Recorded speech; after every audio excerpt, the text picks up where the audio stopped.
The point followed the movement and the wound widened. Then he moved no more, remembering the three crimes and all the alarming, atrocious and prophetic things represented by that same little steel needle which was piercing his skin and which, in its turn, was implacably penetrating. Suddenly, he let go and gave a leap backwards. Then, at once, he tried to resume the offensive. It was too late. The man flung his legs across the window sill and jumped. "Look out, Gourel!" he cried, knowing that Gourel was there, ready to catch the fugitive. He leant out. A crunching of pebbles, a shadow between two trees, the slam of the gate and no other sound. No interference. Without giving a thought to Pierre Leduc, he called: "Gourel! Doudeville!" No answer.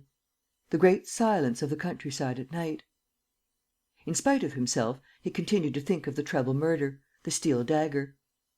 But no, it was impossible: the man had not had time, had not even had the need to strike, as he had found the road clear. M. Lenormand jumped out in his turn and, switching on his lantern, recognized Gourel lying on the ground. "Damn it!" he swore. "If they've killed him, they'll have to pay dearly for it." But Gourel was not dead, only stunned.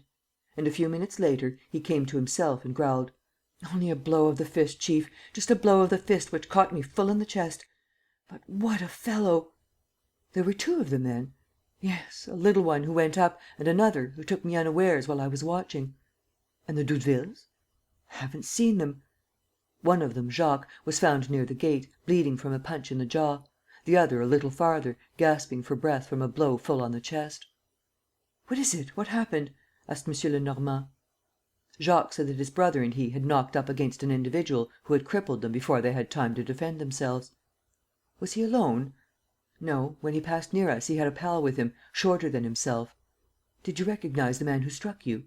"Judging by the breadth of his shoulders, I thought he might be the Englishman of the Palace Hotel, the one who left the hotel and whose traces we lost."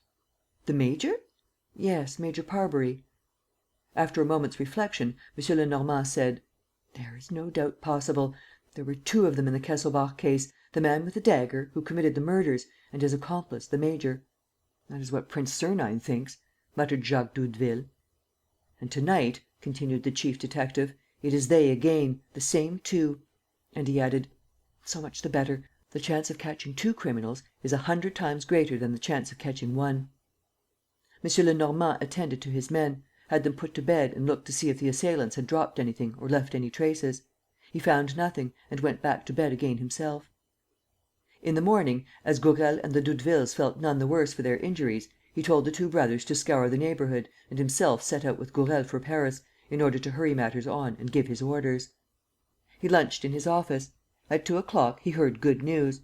One of his best detectives, Dieuzy, had picked up Steinweg, Rudolf Kesselbach's correspondent, as the German was stepping out of a train from Marseilles. "Is Dieuzy there?" "Yes, chief," said Gourel. "He's here with the German." "Have them brought in to me." At that moment, the telephone bell rang. It was Jean Doudeville, speaking from the post office at Garches. The conversation did not take long. "Is that you, Jean? Any news?" "Yes, chief. Major Parbury." "Well?" "We have found him. He has become a Spaniard and has darkened his skin. We have just seen him. He was entering the Garches Free School. He was received by that young lady, you know, the girl who knows Prince Sernine, Geneviève Ernemont." "Thunder!" M. Lenormand let go the receiver, made a grab at his hat, flew into the passage, met Dieuzy and the German, shouted to them to meet him in his office at 6 o'clock, rushed down the stairs, followed by Gourel and two inspectors whom he picked up on the way, and dived into a taxi cab. "Quick as you can to Garches. 10 francs for yourself." He stopped the car a little before the Parc de Villeneuve, at the turn of the lane that led to the school. Jean Doudeville was waiting for him and at once exclaimed: "He slipped away 10 minutes ago, by the other end of the lane." "Alone?" "No, with the girl." M. Lenormand took Doudeville by the collar: "Wretch, you let him go! But you ought to have. My brother is on his track." "A lot of good that will do us! He'll stick your brother. You're no match for him, either of you." He himself took the steering wheel of the taxi and resolutely drove into the lane, regardless of the cart ruts and of the bushes on each side. They soon emerged on a parish road, which took them to a crossway where 5 roads met. M. Lenormand, without hesitation, chose the one on the left, the Saint Cucufa road. As a matter of fact, at the top of the slope that runs down to the lake, they met the other Doudeville brother, who shouted: They are in a carriage, half a mile away." The chief did not stop. He sent the car flying down the incline, rushed along the bends, drove round the lake and suddenly uttered an exclamation of triumph. Right at the top of a little hill that stood in front of them, he had seen the hood of a carriage. Unfortunately, he had taken the wrong road and had to back the machine.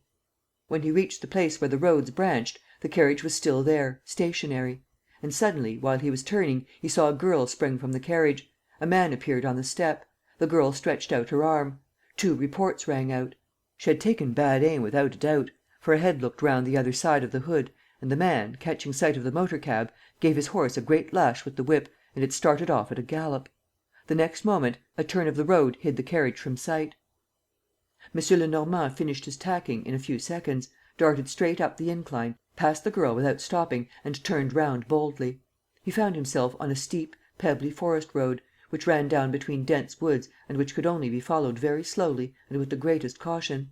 But what did he care? 20 yards in front of him, the carriage, a sort of 2-wheeled cabriolet, was dancing over the stones, drawn, or rather held back, by a horse which knew enough only to go very carefully, feeling its way and taking no risks. There was nothing to fear. Escape was impossible. And the 2 conveyances went shaking and jolting downhill.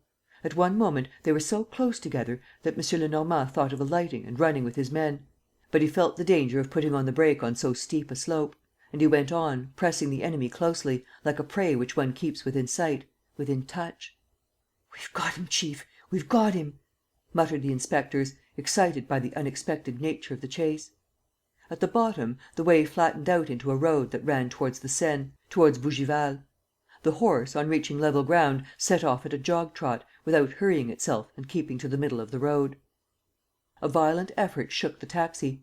It appeared, instead of rolling, to proceed by bounds, like a darting fawn, and slipping by the roadside slope, ready to smash any obstacle, it caught up the carriage, came level with it, passed it.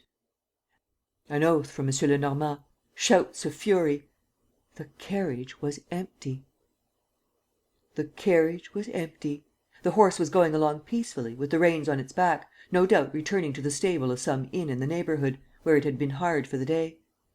Suppressing his inward rage, the chief detective merely said: "The major must have jumped out during the few seconds when we lost sight of the carriage, at the top of the descent.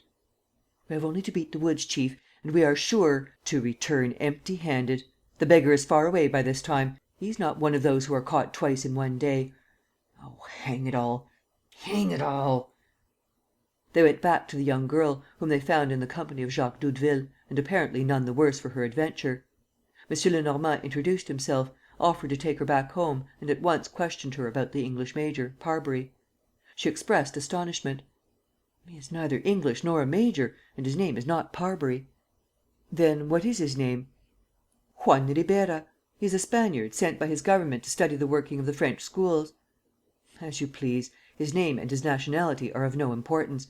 He is the man we are looking for. Have you known him long?" "A fortnight or so. He had heard about a school which I have founded at Garches, and he interested himself in my experiment to the extent of proposing to make me an annual grant, on the one condition that he might come from time to time to observe the progress of my pupils. I had not the right to refuse." "No, of course not, but you should have consulted your acquaintances. Is not Prince Sernine a friend of yours? He is a man of good counsel." "Oh, I have the greatest confidence in him. But he is abroad at present." "Did you not know his address?" "No. And, besides, what could I have said to him? That gentleman behaved very well. It was not until to day. But I don't know if—" "I beg you, mademoiselle, speak frankly. You can have confidence in me also." "Well, M. Ribeira came just now. He told me that he had been sent by a French lady who was paying a short visit to Bougival, that this lady had a little girl whose education she would like to entrust to me and that she wished me to come and see her without delay. The thing seemed quite natural.